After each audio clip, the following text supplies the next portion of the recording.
Assalamualaikum warahmatullahi wabarakatuh. Perkenalkan kami dari anggota kelompok 4 kelas Sistem Informasi kelas 2022 C. Pada video kali ini, kami akan menjelaskan hasil dari diskusi kami mengenai perancangan aplikasi manajemen karyawan dengan menggunakan Java IntelliJ IDEA.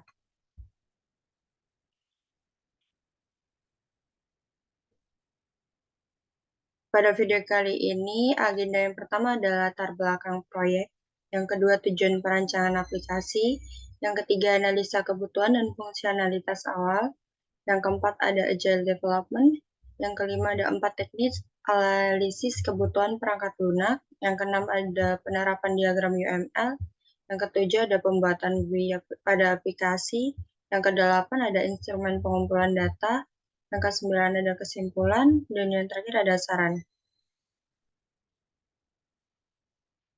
Anggota kelompok kami ada Reysyana Suara Madina, Muhammad Rais Asidiki, Olina Naharul Kristanti, dan Ego Widiarto.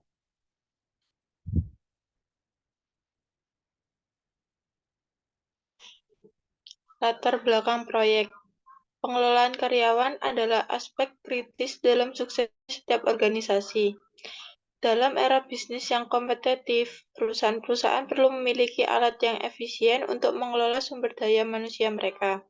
Sayangnya, banyak organisasi masih menghadapi tantangan dalam manajemen karyawan, seperti kesulitan dalam pelacakan data karyawan, pengaturan jadwal yang kompleks, evaluasi kinerja yang kurang sistematis, dan kurangnya transparansi dalam proses manajemen sumber daya manusia.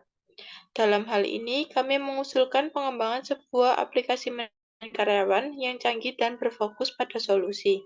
Tujuan utama aplikasi ini adalah untuk meningkatkan efisiensi dan efektivitas manajemen karyawan di berbagai jenis organisasi, mulai dari perusahaan skala kecil hingga besar.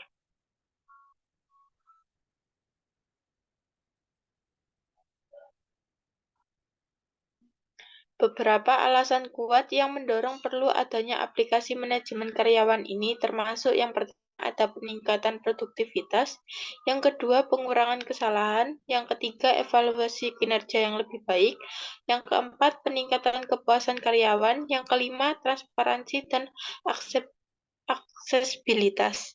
Dalam rangka mencapai tujuan ini, tim pengembangan akan menerapkan metodologi pengembangan perangkat lunak yang canggih, seperti agile development, memastikan aplikasi dapat disesuaikan dengan perubahan kebutuhan dan tuntutan bisnis yang berkembang.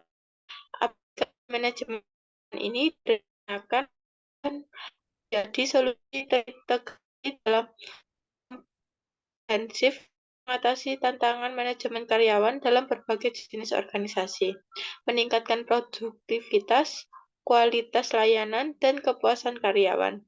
Proyek ini bertujuan untuk menciptakan alat yang efisien, andal, dan ramah pengguna yang akan menjadi aset berharga bagi perusahaan yang mengadopsinya. Next.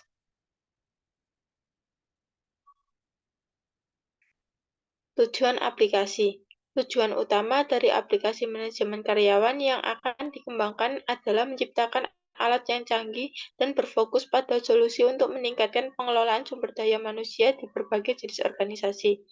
Tujuan spesifik dari aplikasi ini menyangkut yang pertama, meningkatkan efisiensi operasional, yang kedua, peningkatan produktivitas, yang ketiga, peningkatan kepuasan karyawan, yang keempat, pengurangan kesalahan manusia, yang kelima, peningkatan transparansi, yang keenam, peningkatan kerja, yang ketujuh, skalabilitas, adaptabilitas, dan yang terakhir, keamanan data. Aplikasi ini untuk menjadi solusi terintegrasi yang komprehensif untuk tantangan manajemen karyawan dalam berbagai organisasi. Dengan mencapai tujuan ini, aplikasi ini akan menjadi alat berharga yang dapat membantu organisasi meningkatkan produktivitas, kualitas layanan, dan kepuasan karyawan sambil mengurangi risiko kesalahan dalam pengelolaan sumber daya manusia. Next.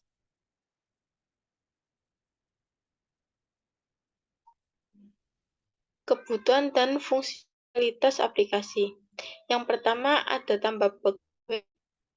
Deskripsinya, menu ini memungkinkan admin untuk menambahkan informasi pegawai baru ke dalam sistem. Kemudian utamanya, yang pertama formulir pengisian data pegawai mencakup informasi seperti nama, alamat, tanggal lahir, jenis jabatan, departemen, dan informasi gaji. Kedua, validasi data untuk memastikan ketepatan kelengkapan informasi yang dimasukkan. Yang kedua ada lihat web. Deskripsinya ini memungkinkan pengguna untuk mencari dan melihat daftar pegawai yang ada di database. Kebutuhan utamanya yang pertama ada kotak pencarian yang memungkinkan pengguna untuk mencari pegawai berdasarkan nama, jabatan, atau kriteria lainnya. Yang kedua, data pegawai yang ditampilkan dalam tabel dengan kolom-kolom yang mencakup nama, alamat, tanggal lahir, SN, jenis kelamin, jabatan atau departemen, ID departemen, dan informasi gaji. Yang ketiga, kotak untuk mencari lengkap pegawai rinci informasi dari tabel. Yang keempat, kotak untuk memperbarui data pegawai dengan rinci informasi dalam tabel. Yang kelima, kemampuan untuk melihat profil lengkap pegawai dengan rincian informasi dari kotak filter departemen. Next.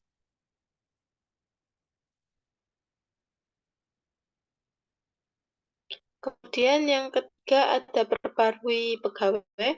Ya, deskripsinya yaitu menu ini memungkinkan pengguna untuk memperbarui informasi pegawai yang sudah ada dalam sistem. Kebutuhan utamanya yang pertama ada kemampuan untuk mencari pegawai yang akan diperbarui berdasarkan nama atau ID pegawai.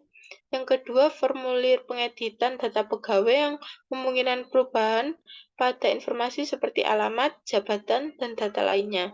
Yang ketiga, ada validasi data untuk memastikan ketepatan dan kelengkapan perubahan yang dilakukan. Selanjutnya ada yang keempat, hapus pegawai. Deskripsinya, menu ini memungkinkan menghapus pegawai dari database. Kebutuhan utamanya yang pertama ada kemampuan untuk mencari pegawai yang akan dihapus berdasarkan nama atau pegawai. Yang kedua, konfirmasi sebelum penghapusan pegawai untuk menghindari penghapusan yang tidak disengaja. Yang ketiga, log penghapusan yang mencatat waktu dan detail pelaku hapus pegawai.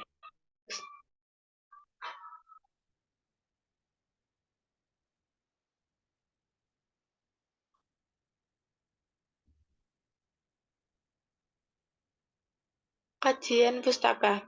Yang pertama ada aplikasi. Aplikasi merupakan perangkat lunak yang dirancang untuk melakukan tugas tertentu pada perangkat seperti smartphone, tablet, komputer, atau perangkat lainnya. Aplikasi dapat digunakan untuk berbagai tujuan, termasuk komunikasi, produktivitas, hiburan, dan pemecahan masalah tertentu. Yang kedua ada manajemen. Manajemen merupakan proses perencanaan, pengorganisasian, pengarahan, dan pengendalian sumber daya, tenaga, dan aset. Dalam perusahaan, tujuan ini melibatkan pengambilan keputusan, alokasi sumber daya, pengawasan, koordinasi untuk memastikan efisiensi dan efektivitas operasi. Yang ketiga ada karyawan. Karyawan merupakan individu yang bekerja untuk mereka biasanya menerima gaji atau kompensasi lainnya dalam pertukaran atas jasa atau pekerjaan yang mereka lakukan. Karyawan dapat memiliki berbagai peran dan tingkat tanggung jawab dalam organisasi, mulai dari posisi entry level hingga manajerial.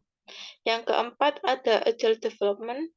Agile development merupakan suatu pendekatan atau metodologi dalam pengelolaan dan pengembangan perangkat lunak yang menekankan kolaborasi, responsif terhadap perubahan, dan pengiriman produk perangkat lunak yang berkualitas. Next.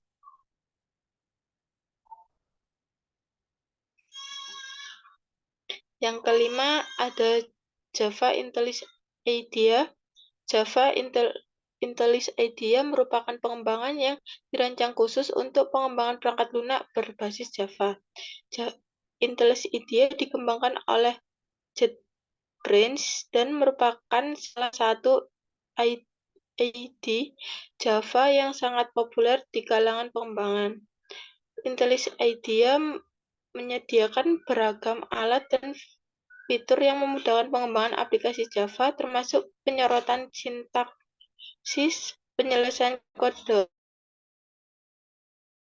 otomatis, alat pengujian, dan pengelolaan proyek. Kemudian yang keenam ada database PostgreSQL.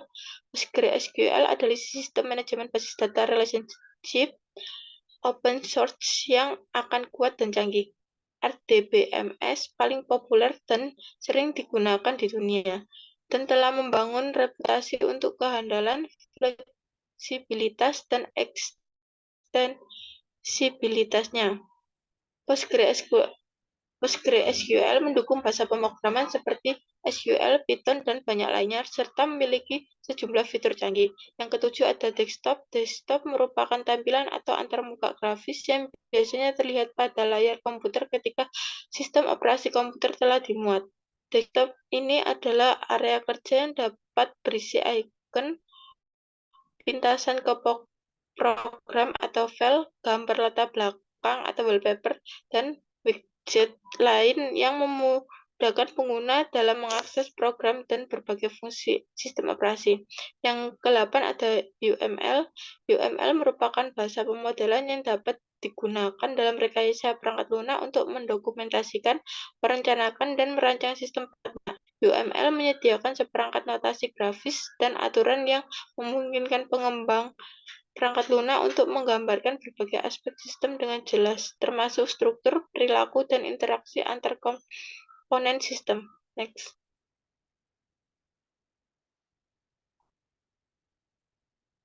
Selanjutnya, metode rekayasa. Yang pertama ada Agile Development.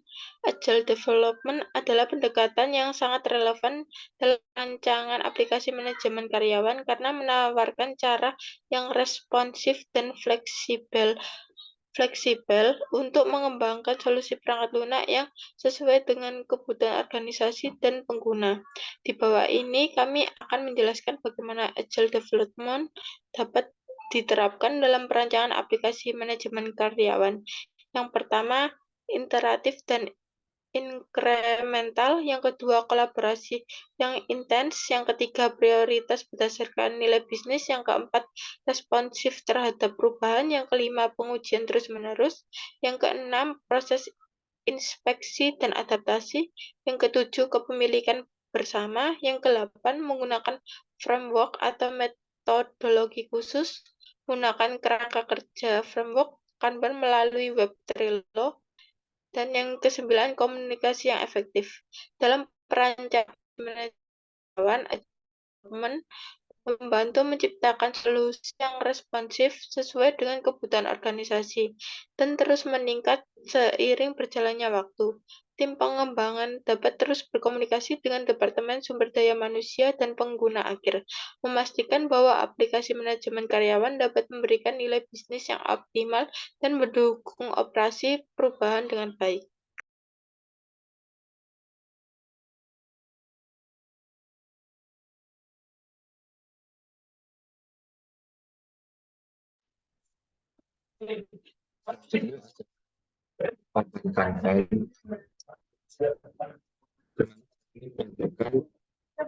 Proses pembuatan aplikasi dari apa yang harus dikerjakan, apa yang sedang dikerjakan, dan bagaimana pengerjaan aplikasi tersebut hingga aplikasinya selesai.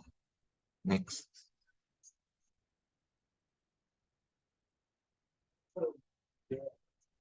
Di sini ada lanjutannya untuk progres pembuatan UML-nya. Next.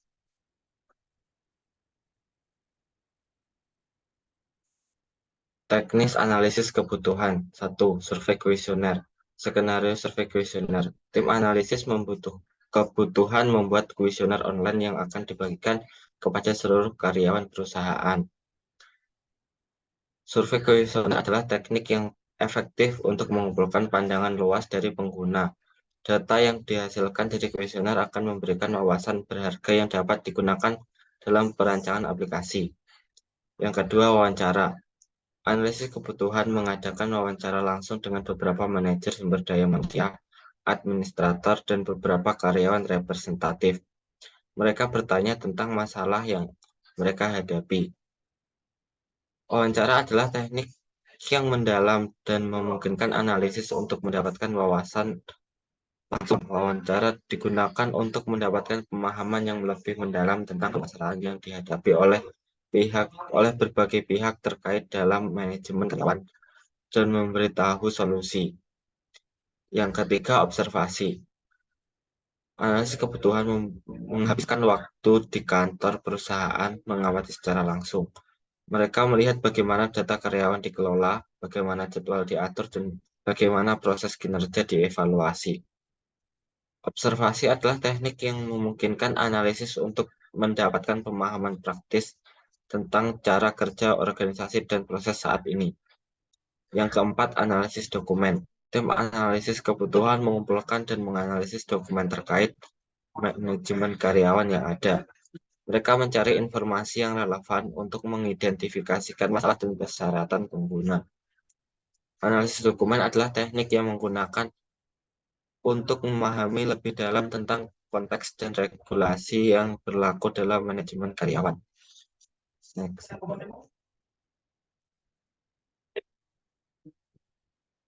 Selanjutnya ada penerapan diagram ML.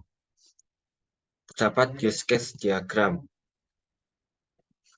Use case diagram ini menunjukkan bagaimana admin dapat memilih untuk melihat data pegawai, menambahkan data pegawai, update data pegawai yang ada, dan menghapus data pegawai.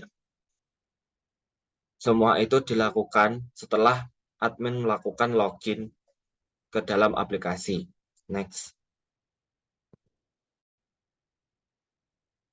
Kelas diagram.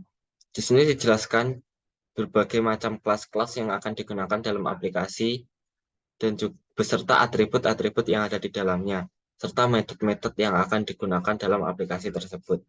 Next.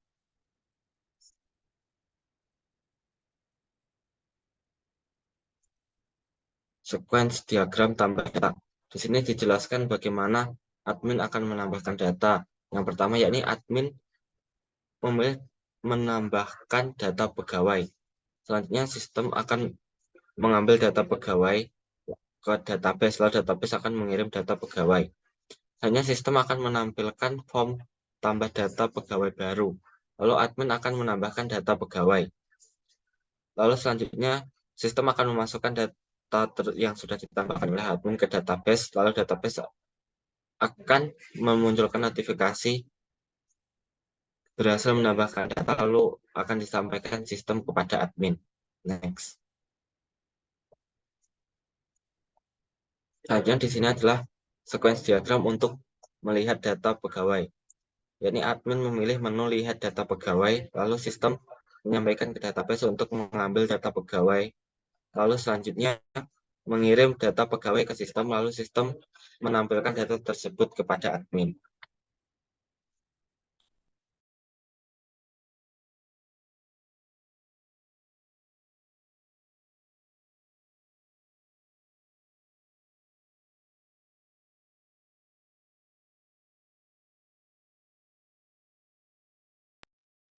Untuk sequence diagram update data, di sini admin memilih update data pegawai. Lalu sistem akan mengambil data database. Lalu database akan sistem akan menampilkan data pegawai dan form update data pada admin. Lalu admin akan memperbarui data. Lalu sistem akan menyimpan data pada database. Lalu database berhasil akan menampilkan notifikasi berhasil update data. Next.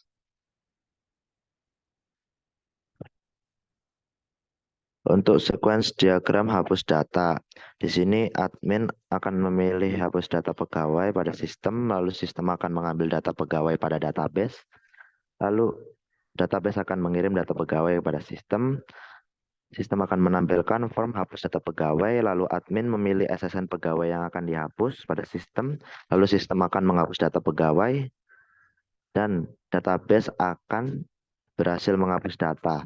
Lalu sistem akan menampilkan notifikasi berhasil hapus data pegawai. Next.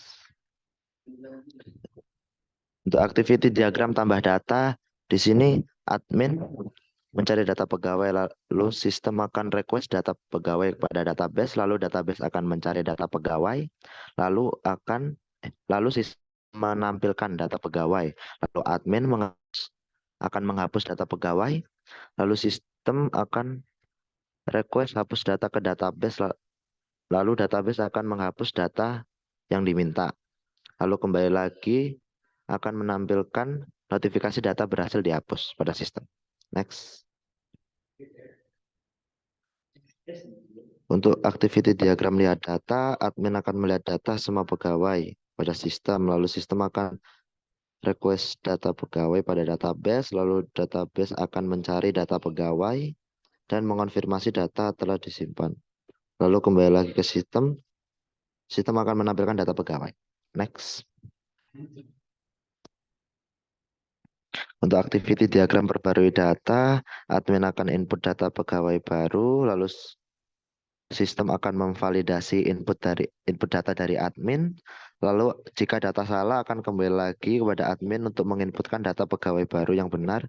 Jika data yang dimasukkan telah benar, akan menyimpan data pegawai baru pada database, lalu akan mengonfirmasi data telah disimpan. Lalu sistem akan menampilkan notifikasi data telah disimpan. Untuk activity diagram hapus data, admin akan mencari data pegawai, lalu sistem akan request data pegawai pada database data pegawai, lalu dikembalikan, sistem akan menampilkan data pegawai, lalu admin akan menghapus data pegawai. Lalu sistem akan request hapus data ke database, lalu database akan menghapus data yang diminta, lalu kembali lagi sistem akan menampilkan notifikasi data berhasil dihapus. Next.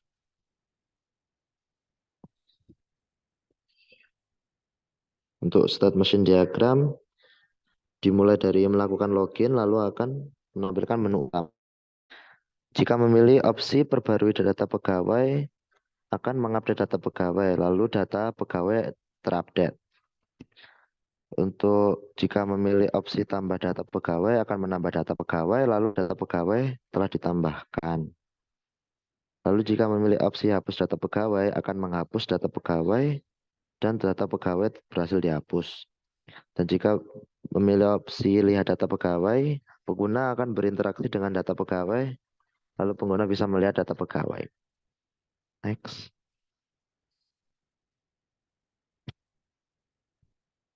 Untuk komponen diagram, di sini ada komponen form login, komponen menu utama yang isinya komponen lihat data pegawai, komponen perbarui data pegawai, komponen tambah data pegawai, komponen hapus data pegawai, yang menggunakan komponen database. Next.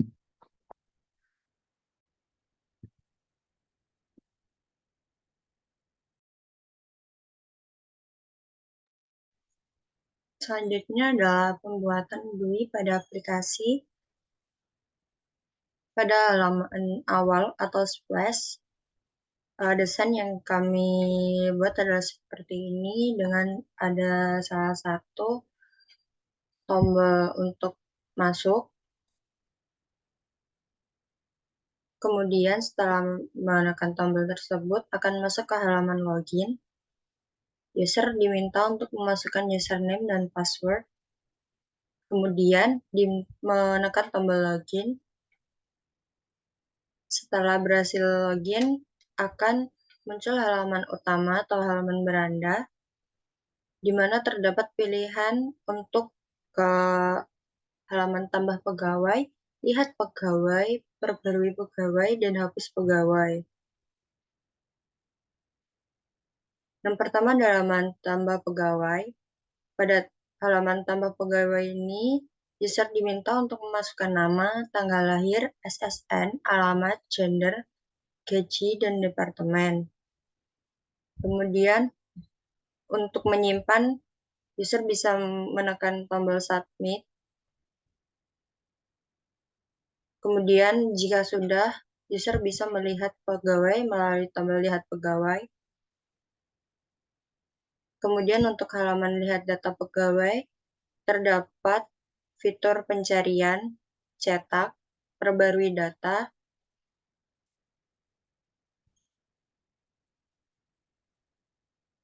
Kemudian untuk halaman perbarui data pegawai, user diminta memasukkan nama, tanggal lahir, SSN, alamat, gender, gaji, dan departemen. Kemudian untuk halaman hapus data, user bisa melakukan dengan fitur pencarian, yaitu dengan SSN pegawai. Kemudian untuk hapus datanya bisa menekan tombol hapus data. Kesimpulan, dalam perancangan aplikasi manajemen karyawan, penting untuk memahami kebutuhan pengguna, menerapkan praktik terbaik, dan menjaga fokus pada efisiensi dan keamanan. Untuk beberapa kesimpulan dari perancangan aplikasi ini sendiri, ada satu, kebutuhan pengguna. Dengan memahami kebutuhan dan harapan pengguna adalah langkah kunci dalam perancangan aplikasi kami. Yang kedua, ada desain antarmuka pengguna UI UX. Antarmuka pengguna yang baik adalah salah satu hal yang sangat penting. Yang ketiga, ada keamanan data. Aplikasi manajemen karyawan harus menjaga keamanan data pribadi karyawan. Yang keempat, ada fitur-fitur utama. Kami memprioritaskan fitur-fitur yang paling penting, seperti data laporan karyawan. Yang kelima, ada mobilitas. Kami mempertimbangkan untuk mengembangkan versi mobile dari aplikasi agar karyawan dapat mengakses informasi dan fitur melalui perangkat seluler. Saran untuk aplikasi ini adalah: 1. Terus berkomunikasi dengan pengguna. Yang kedua, uji pengguna atau usability testing. Yang ketiga, mempertimbangkan integrasi. Dan yang keempat, pelatihan pengguna. Dan terakhir, ada pemeliharaan dan pembaruan. Sekian presentasi dari hasil diskusi perancangan aplikasi kelompok kami. Kurang lebihnya kami mohon maaf. Wassalamualaikum warahmatullahi wabarakatuh.